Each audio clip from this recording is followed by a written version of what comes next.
What will matter to the voters who will matter in November? That sliver of swing and undecided Americans who can tip the election toward either Donald Trump or Joe Biden.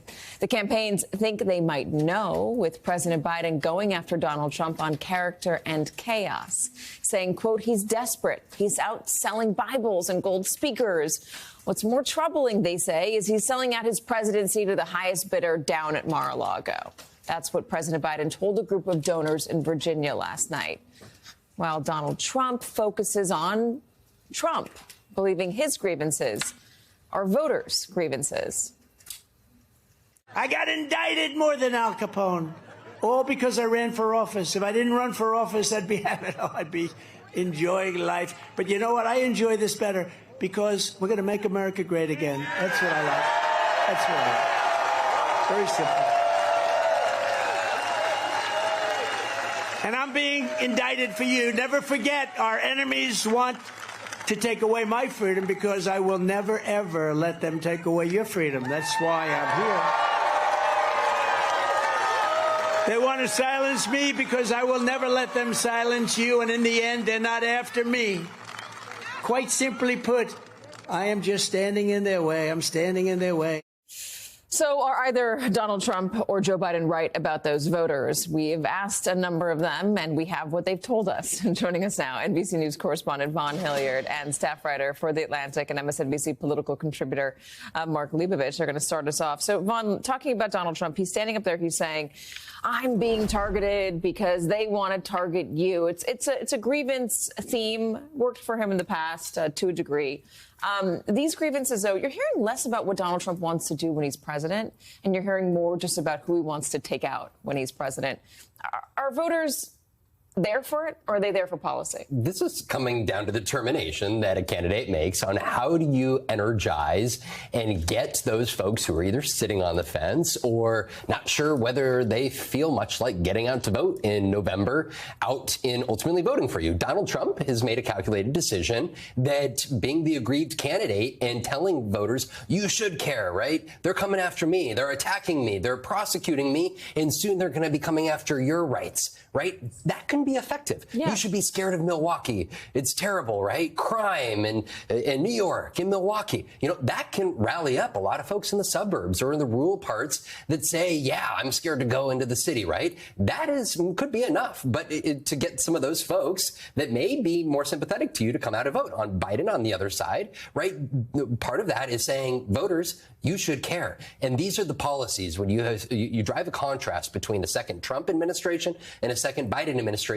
These are the policies that I would enact versus Donald Trump would enact, and this is why you should care. What policies is Donald Trump talking about? He ran in 2016 on building a wall, making Mexico pay for it. That didn't happen. What policies is he running on for 2024?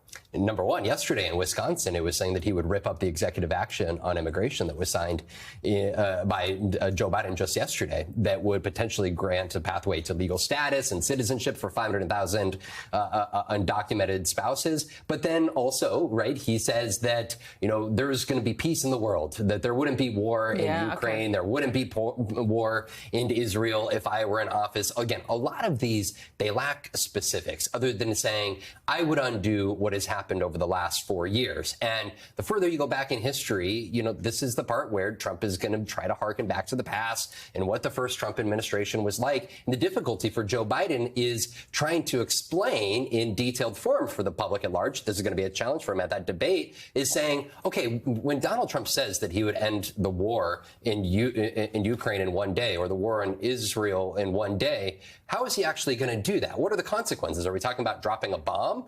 And what are the civilian death tolls that come from that, right? But those are sort of the difficulties that are facing Joe Biden when you have Donald Trump here that is saying either I'm going to rip up what he's done. Yeah, it's like one set of voters demands specifics and another set of voters just wants the person, doesn't ask for any specifics. That's what it is with Donald Trump. And talking about character and chaos, I read some interesting analysis, Mark, about what Vaughn was just talking about in terms of immigration, this idea that part of the reason why President Biden made that immigration executive order yesterday, giving the protected status to the spouses of American citizens, was in part to force the issue on the debate stage.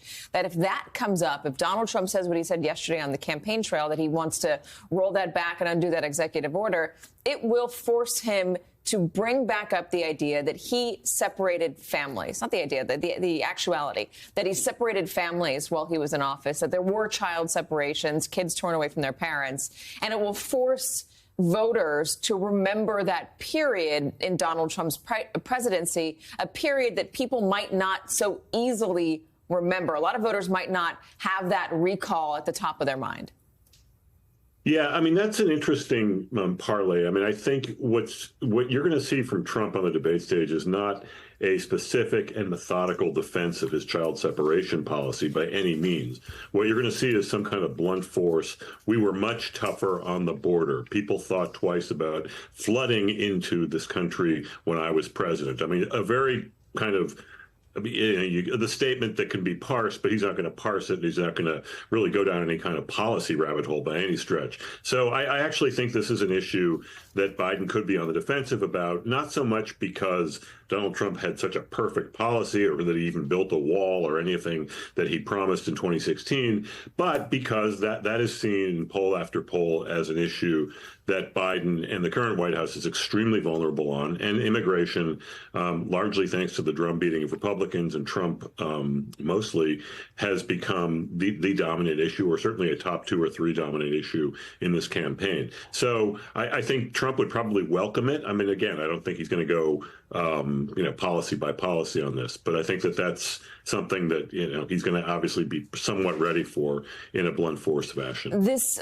focus from the Biden team on reminding voters about who Donald Trump is, his character, the chaos, trying to, on the debate stage potentially next week, remind voters that Donald Trump is erratic. These are these two men, compare the two of them. Is that the best strategy for the Biden team from what you're talking to voters about? I mean, I would say, I'll take it first. I mean, I think that Biden doesn't necessarily have to. I mean, he's going to remind them because that's what candidates do. They pound home a message. You're going to hear words like convicted felon over and over and over again. I mean, that is a new and sort of exciting toy for Democrats to try to, apply to Donald Trump every time they mention him. But look, the chaos and the absurdities, frankly, of Donald Trump and the exhaustion factor around Donald Trump is something that he drives himself. And he has been, as he gets more visible and as we get closer to the election, I mean, to me, that I think is probably as big a peril as anything for Republicans, which is that Donald Trump is going to make that case himself just by being out there more. So, yeah, Biden can remind people, but I think that's largely one of his best assets. Mark, what about the cliche that elections are about the future, not the past? Do voters want to hear more from both these candidates, from President Biden, about what they plan on doing with their 4 years in office? I mean, you would think. I mean, I think it's sort of a depressing cliche, given that the candidates are both so old, and when you're 81 and 78, it doesn't exactly conjure the future by any stretch. What's interesting about Biden is that he has, a record that I think a lot of people, if you take it issue by issue, have really approved of. It is a little bit harder. He's been reluctant to try to propel that into the future, in part because he spent so much energy reminding people of what Trump was like. And when you have two incumbents, or, quasi-incumbents in the case of Trump, you have a more immediate point of reference to the past. So it's harder to get voters focused on the pressure, on the future. What do you think of that? I'm not going to argue with Mark, but I think that there's reason to believe what he is saying is very much true. And I think that is a difficulty that both of these campaigns are now having to come to terms with here. Donald Trump, I should say, I think is eager to talk about, what would take place in the future, too, in many regards. I mean, he is somebody who paints very bleak pictures of what